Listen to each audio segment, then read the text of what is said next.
Rio plano de vedús, caminao d'España, dai rius que son más amus, puiem la montaña, dai rius que son más amus, puiem la montaña. Le long du Gave d'Aspe, une quinzaine de villages de montagne, parmi lesquels Borse et Etzot. À l'ouest, le Pays Basque, 70 km au nord, Pau, et pratiquement tout autour, l'Espagne. C'est la vallée d'Aspe. Les jeunes, ils sont tous partis là. Et puis nous avions à un moment donné là, avec ici à Bedoues, nous avions le CEG déjà avant la guerre de 14, ce qui fait que nous étions en avance sur les autres vallées à cette époque-là. Mais après, c'est les autres qui les ont dépassés, quoi. Ils ont des stations de ski, ils ont des sources thermales. Il y a eu un appel de tourisme qui n'existe pas ici, quoi.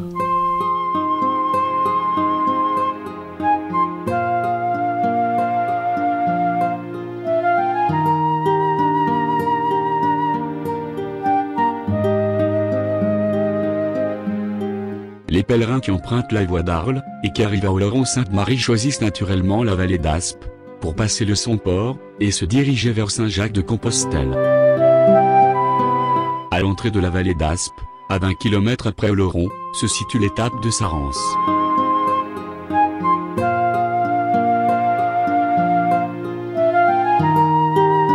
Depuis septembre 2011, le frère Pierre Mouliat, religieux de l'ordre des Prémontrés, s'y est installé pour poursuivre la tradition d'accueil de son ordre.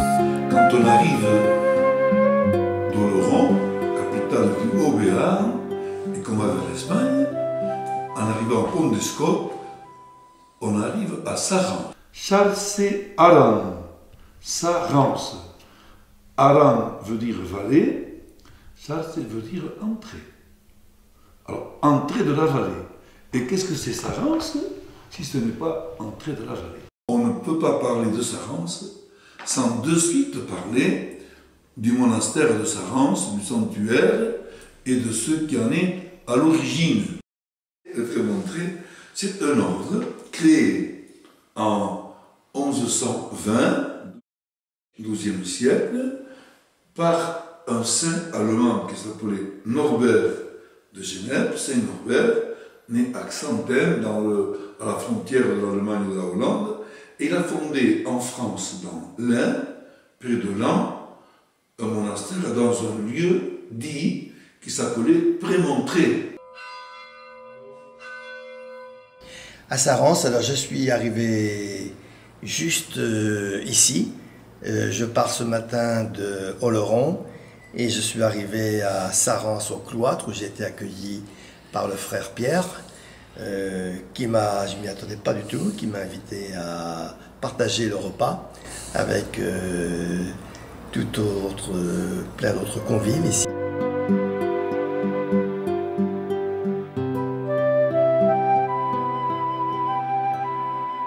Nous arrivons maintenant à Bedoues, où Régine nous invite au marché du jeudi.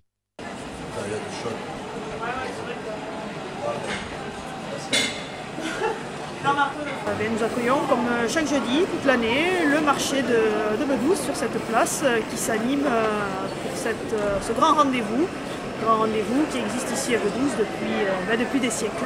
Nous allons aller voir Régine Miramont de la ferme Miramont de Bedoues, qui est productrice de fromage de la vallée d'Aspe. Fromage de vache, fromage mixte et fromage de brebis.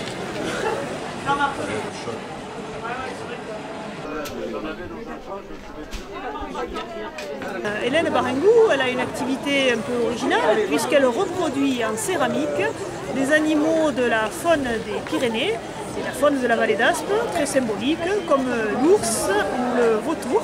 Et donc c'est une céramiste qui est installée à Borse.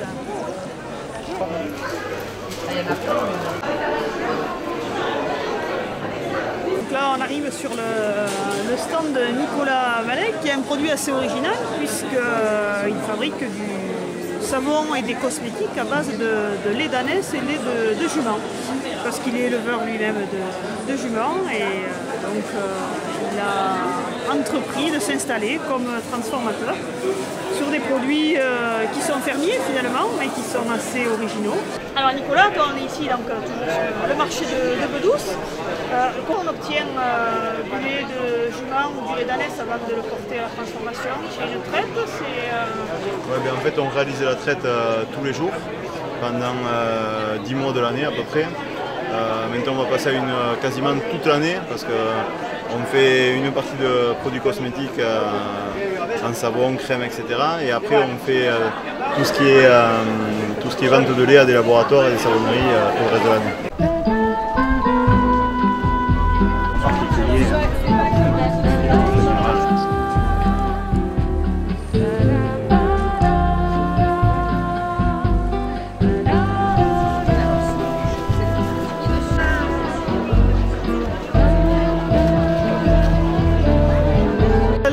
Maintenant faire une visite très particulière qui est la visite du fort du Portalet.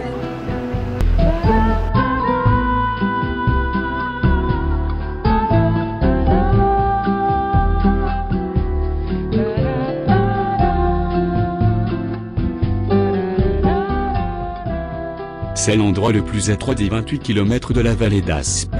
Au Moyen-Âge, il y avait déjà un petit fortin pour prélever une taxe.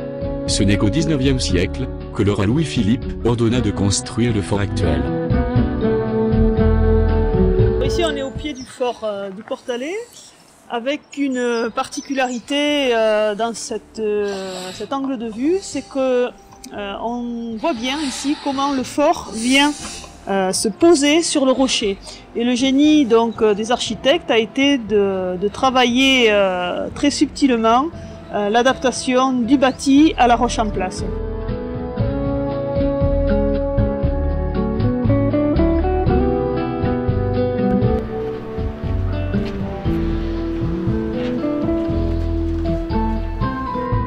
On prélevait au niveau donc, de ce fortin, le fort du Poutou on l'appelle, on prélevait donc des taxes, puisqu'il y avait du commerce sur la route. On en profitait et avec ces taxes, on se payait plus ou moins l'entretien de la route jusqu'à Oloron. Et après, à partir on va dire un petit peu avant la Révolution, l'équilibre géopolitique va bouger et on va transformer ce fortin en point de garnison et de contrôle. Et c'est comme ça que Alfred de Vigny est venu en Vallée d'Aspe et n'a pas été dans le fort du Portalet actuel, mais était au fortin en garnison. Ici, c'est le bâtiment de la poudrière. Ce petit bâtiment a la particularité en fait d'être, nous paraît banal comme ça, une maison, toit de camp. À l'intérieur, il y a une structure voûtée et on a une double cloison. Et les ouvertures que l'on voit là ne sont pas des meurtrières. Ce sont des fenêtres d'aération. Et ici, on est sur un passage un peu étroit aussi, donc c'est un petit passage, un portalette. C'est un diminutif. Voilà. À la Seconde Guerre mondiale, le fort devint une prison. Le régime de Vichy enferma entre autres Léon Blum, et, ironie de l'histoire, en 1945, le maréchal Pétain y a été sont envoyés, avant son exil sur l'île-Dieu. On a les cellules. Une chambre donc devient une cellule, c'est-à-dire qu'on a un seul prisonnier par cellule. Avec un relatif confort, on n'est quand même pas sur des prisonniers de droit commun. On y est, les prisonniers donc, ont été ici Blum, Garbelin, Reynaud, Daladier et Mandel. Ils ont tous eu des fonctions de haut rang.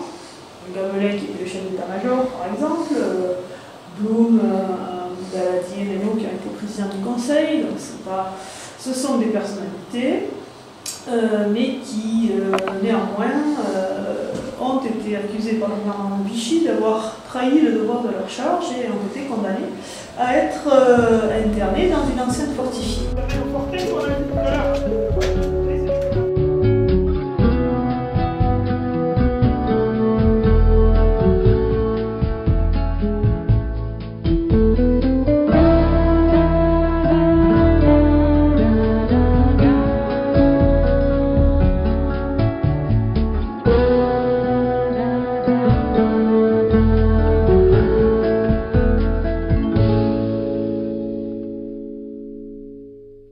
juste en face de ce fort, une tranchée creusée dans la montagne. Son origine est inimaginable, il est question de roi soleil et de navires de haute mer. Bonjour Nicole. Bonjour. Parlez-nous du chemin de la Mature.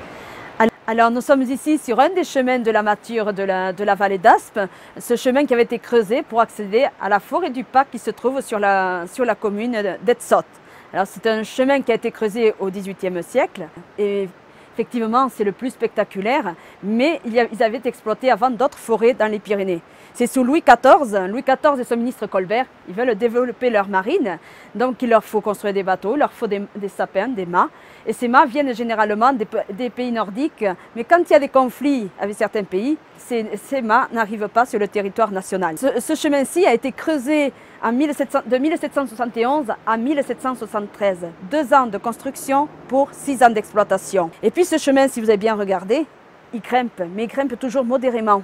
Donc ils avaient des ingénieurs qui étaient positionnés sur l'autre versant, sur l'autre rive des gorges du Sescoué, et qui guidaient ces ouvriers pour que ce chemin ait une rigueur dans la pente. Donc actuellement, ce chemin de la Mature continue de vivre, il vit autrement. Donc aujourd'hui, c'est un chemin de randonnée, de nombreux locaux où des gens en vacances pratiquent ce chemin, permet de faire une belle boucle de 5-6 heures de marche. Mais c'est également le passage du GR10. Donc en passant par le chemin de la Mature, on atteint le col d'Ayouz pour descendre ensuite en vallée d'Ossau.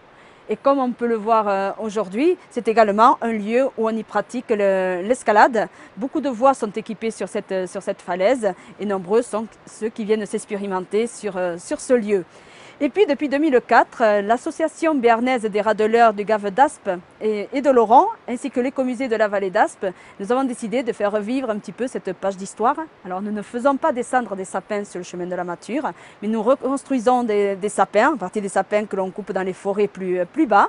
Nous avons construit des radeaux et nous les faisons flotter chaque année au mois de juin sur une portion du Gave d'Aspe, bien entendu, pour se rendre compte de ce que pouvait être ce flottage de radeaux et de ces sapins de ces forêts.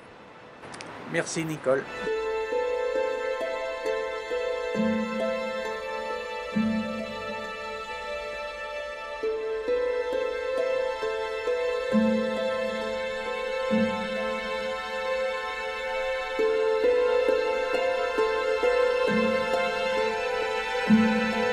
Nous continuons notre escapade en prenant tout de suite de la hauteur. Direction, le village de l'Esquin, dont les origines remontent au Moyen-Âge.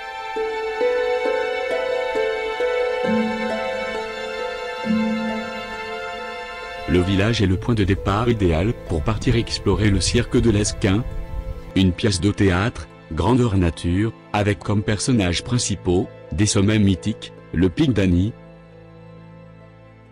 la table des 3 rois et bien sûr, le massif d'Ansaberg, au pied duquel nous attend le berger. Il y en a qui sont en vacances, il y en a qui sont à la retraite, il y en a qui travaillent. Alors voilà quoi. Que vous y restez combien de temps à la cabane ici? Moi je viens en octobre. En octobre. Mais l'année dernière, vous n'étiez pas venu ici déjà? Il y a 25 ans que je viens ici. On vient vous livrer avec des ânes là Je me débrouille tout seul. C'est lui mon âne. L'avalanche avait détruit quelle cabane? Celle-là? La neige était rentrée dedans. Elle a cassé les portes et tout ça. Il a fallu réparer. Vous n'avez pas le label Osso Irati encore? Si. Si? Oui. On est en plein là. Ouais. Marcel n'est pas très causant, il ne nous en dira pas plus. C'est l'heure de la sieste, on va en profiter pour jeter un coup d'œil au saloir. Et regagnons la vallée.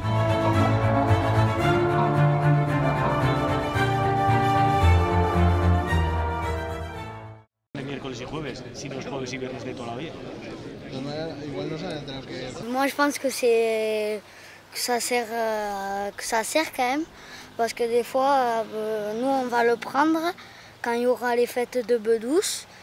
Mais Je pense au début, il va peut-être y avoir beaucoup de monde parce que c'est nouveau, mais je ne suis pas sûre que sur la longueur, ça tienne beaucoup. La plus grosse difficulté, c'était d'amener les travaux à se faire entre Oloron et Bedouce. Parce que le conseil d'administration, dans les années 2000, de la SNCF refusait. Bercy refusait. Maintenant, on continuera. On aura des partenaires privés. Normalement, ils annoncent pour mars 2016. Ouverture de la ligne mars 2016.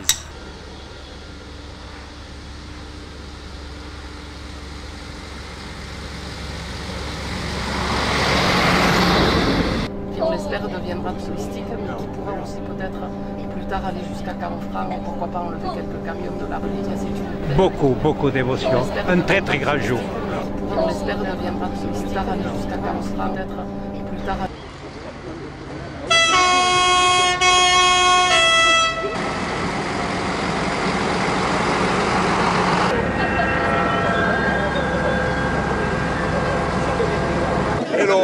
Et le cercle bleu te salue bien. Ça va aller, tu vois. Là, je ne savais pas où il était, le cercle.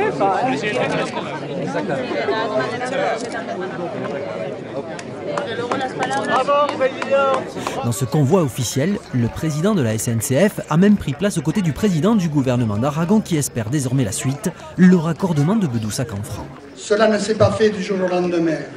Que d'espoir, que de jours de combat, de colère, de générosité, de coups de pététin. De Paris, de Madrid, nous étions tous des frères quand là-haut au Somport, avec le J-Paët, 10 000 nous étions en l'an 93. En attendant qu'État et région ne s'accordent, la Nouvelle-Aquitaine et l'Aragon ont fait un vœu que la ligne Bedouce-Canfranc rouvre à l'horizon 2020. L'idée de l'Escala, en fait, elle s'est formée à deux, au début avec Lucie. Et ça s'est fait assez naturellement puisqu'il y a une librairie qui était à Bedouce qui a fermé dernièrement. Donc l'idée nous est venue assez naturellement de faire un café auquel on associerait des livres. Et du coup, quand je suis venue me greffer au projet, on a eu l'idée de développer d'autres choses comme des petits créateurs. Puis il y a André qui est venu se joindre au projet, qui nous a beaucoup aidé pour tout ce qui était travaux et avancée du projet aussi. Je suis arrivé vraiment ici pour aider les filles. À la base, j'étais pas spécialement dans le projet et c'est après avoir aidé aux travaux notamment qu'on m'a proposé un poste en tant qu'associé au bar L'Escala. Et on a eu Aspe Solidaire qui nous a bien aidé au montage du projet. Nous avons rendez-vous avec Anne Berdoy, présidente de l'association Aspe Solidaire. Bonjour Anne. Bonjour. Parlez-nous de votre association. Alors je suis présidente d'Aspe Solidaire 2015, qui est une association d'économie sociale et solidaire que nous avons fondée en 2011 avec Elisabeth Médard et qui a pour but de collecter de l'épargne de particuliers, de citoyens, d'habitants de la vallée, à raison de 180 € par personne. Et par an? Non, 180 € par personne sur chaque campagne de collecte. Donc pour l'instant, nous en avons fait une tous les 2 ans. Donc cette somme-là, ça nous fait une cagnotte. Une cagnotte qu'on va utiliser pour effectuer des prêts à taux zéro. Nous prêtons de l'argent à des porteurs de projets qui nous remboursent à leur rythme. Et quand tout le monde nous a remboursé sur une des campagnes, puisqu'on a fait ça en 2011, en 2013, en 2015. Donc une fois la cagnotte prêtée, remboursée, à notre tour on rembourse les adhérents. Je suis optimiste et je pense que de nouvelles idées vont émerger, de nouveaux projets. Je pense qu'Aspe Solidaire existera tant qu'il y aura besoin de ce type d'association. Le jour où on n'aura plus besoin de nous, ça sera super parce que ça sera gagné.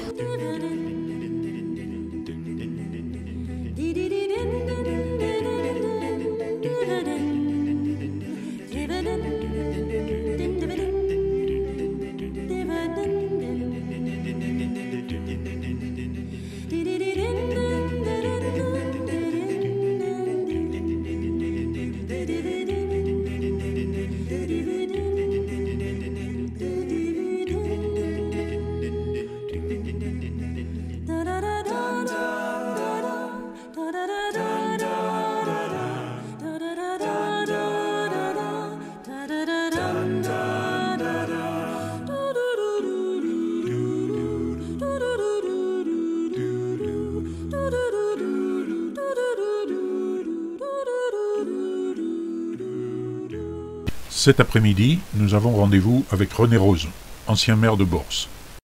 Alors, monsieur le maire, vous allez nous parler de la vallée d'Aspe, en général. Oui. D'abord, et de Bors en particulier. Oui. Cette vallée a accusé un certain retard, notamment sur le plan de désenclavement.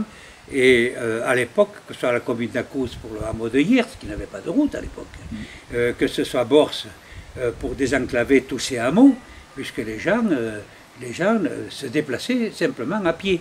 Donc nous avons réalisé les accès goudronnés, donc jusqu'aux maisons pour changer un petit peu la vie des gens. La vie des gens d'ici, ça a été primordial. Ce sont des choses que j'ai réalisées entre 1972 et 1980. Nous avons réalisé la station de ski de fond du Somport. On ne skie pas beaucoup en Vallée d'Aspe, mais au moins on y fait du ski de fond. Et comme il y a les 2 stations de ski alpin à côté, Candanchou, avec laquelle nous avons des relations, et ensuite à Stoun, donc on peut trouver au Somport, autour du Somport, toute l'activité, grande activité hivernale, et j'aurais souhaité que le parc y crée aussi une activité estivale.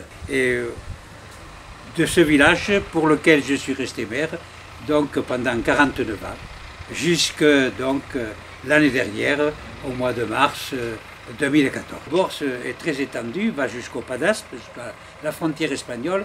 Toute la rive gauche du Gave d'Aspe, c'est la commune de Bors, avec les hameaux d'Aïriré, les hameaux du Biela, du Bérat, d'Aubise et les Forges d'Abel. L'entrée du nouveau tunnel routier est aussi sur la commune de Bors. Oui, c'est-à-dire en rive gauche, puisque nous allons jusqu'au Pas d'Aspe. Nous allons jusqu'au Pas d'Aspe. Et nous avons donc une frontière avec la commune d'Anso d'Espagne, et ensuite la commune d'Acous et la commune de l'Esqueur.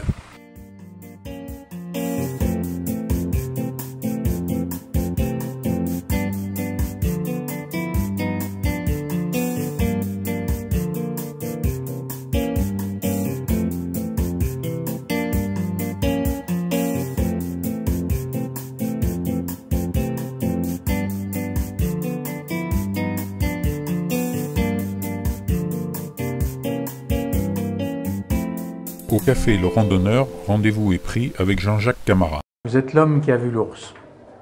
Parlez-nous de l'ours au sein de la vallée d'Aspe. Bon, je suis un peu gêné parce que je ne suis pas le seul à avoir eu l'ours quand même, déjà, dans la vallée d'Aspe. Je sais qu'il faut une vie parfois pour voir un ours. Mais vous n'êtes pas l'homme qui a vu l'ours quand même. Non, du tout. Non, j'ai vu l'ours, j'ai rencontré l'ours, ou les ours, parce qu'on parle toujours au singulier, mais il y en a plusieurs fois, une quarantaine de fois environ, dans ma longue carrière professionnelle qui m'a amené à parcourir toutes les zones à ours dans tous les sens. Donc voilà, donc j'ai vu l'ours, les ours, avec des oursons, des ours adultes, des petits, des moyens, des grands. J'ai vu les traces, j'ai vu les indices. Bon, voilà, c'est mon travail. Mais la population d'ours dans la vallée d'Aspe et d'Ossau, dans le Haut-Béarn, parce que c'est la population historique, a disparu doucement. Elle a régressé, disons, et puis bon, elle disparaîtra puisqu'il n'y a plus que 2 mâles. Voilà, donc je ne sais pas quand est-ce que ces individus disparaîtront, mais l'un a 17 ans, donc il lui reste 10 ans à vivre à peu près. Et alors quand vous voyez ce grand plantigrade, ça vous fait quelque chose quand même? Oui, c'est d'abord une grande surprise, et puis c'est une grande surprise parce qu'on s'y attend rarement à rencontrer un animal comme ça, sachant qu'il est très discret. De le voir en pleine journée comme ça, en plein pâturage, ça paraît complètement irréel, quoi. Donc on est très surpris. Et puis si on a la chance que l'ours ne nous a pas repérés, on se régale. On voit de suite quand même que bon, c'est gros, que l'animal bouge lentement, il est comme s'il était un peu sûr de sa puissance, donc il est tranquille, il n'est pas du tout stressé. On voit qu'il est chez lui, dans son domaine. Par contre, dès qu'il a repéré l'homme, là, il tourne les talons et il s'en va très rapidement. Voilà. Merci Jean-Jacques, et à une prochaine fois avec l'ours. Une prochaine fois, voilà.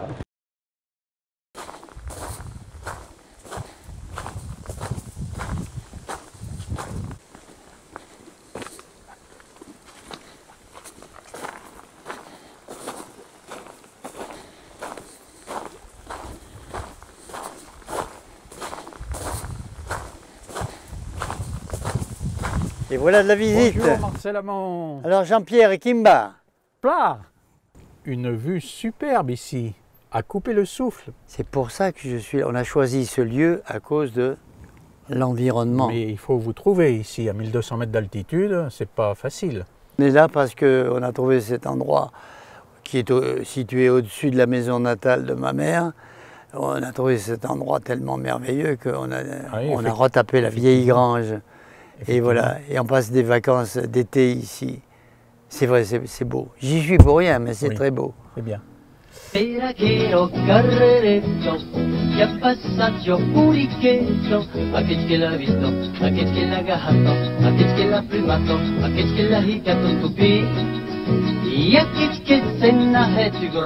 Amont, vous êtes né à Bordeaux.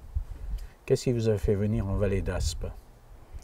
Ah ben mon père et ma mère étaient originaires de là. Mon père et ma mère, mon père d'Etsotte, ma mère de Borse, étaient des petits paysans.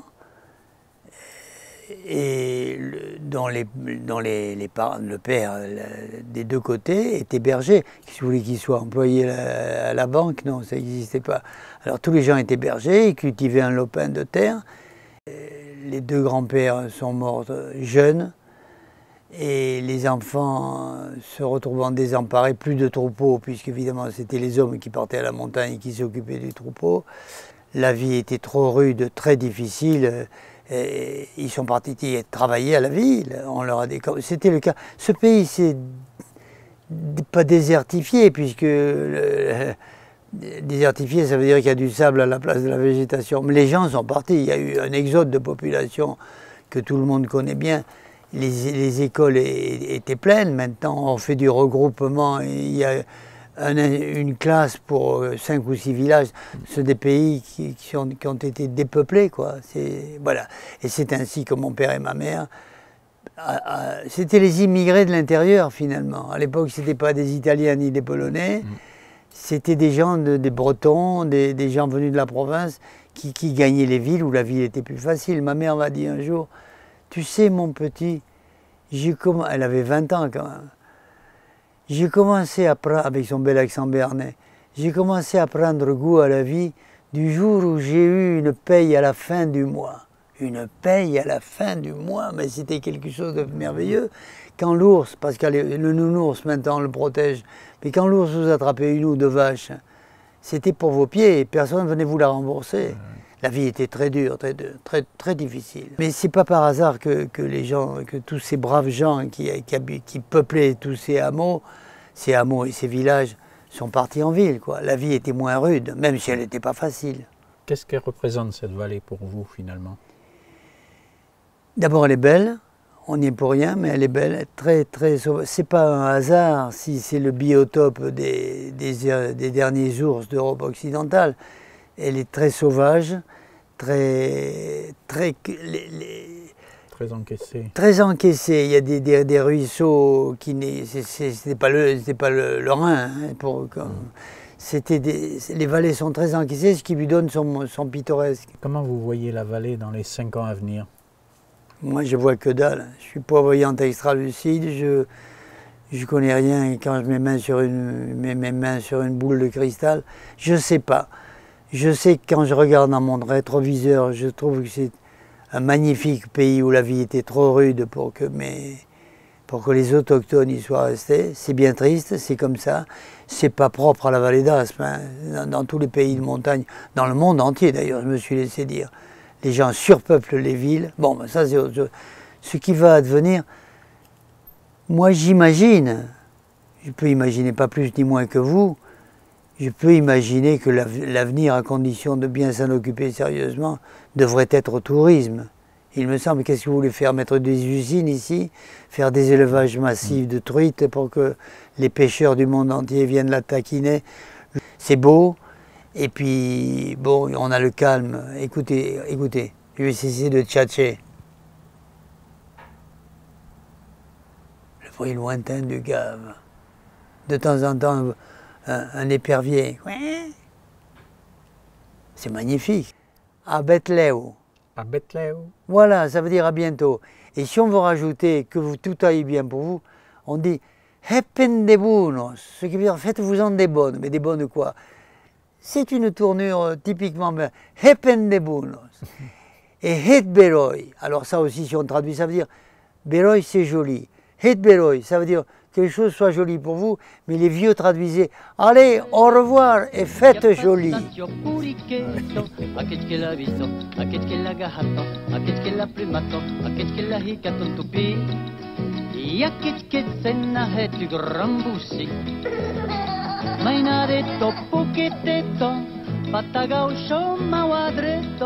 Casgatera maneto, era blanco purichetto, drumninetto, drumninu, paikita spagno mai tauluru.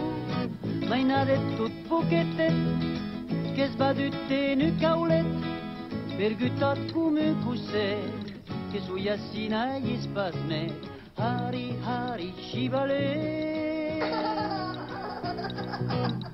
Perachero carreretto, che ha passato purichetto, aquel che l'ha visto, aquel che l'ha agarrato, aquel che l'ha plumato, aquel che l'ha hiccato un tupì, e aquel che se n'ha tu rambussi, e tutto come cusè, che su yassina gli spasme, hari hari scivale. Perachero carreretto, che ha passato purichetto, aquel che l'ha visto, aquel che l'ha agarrato, aquel che l'ha plumato, aquel che l'ha hiccato un tupì, e aquel che se n'ha tu rambussi.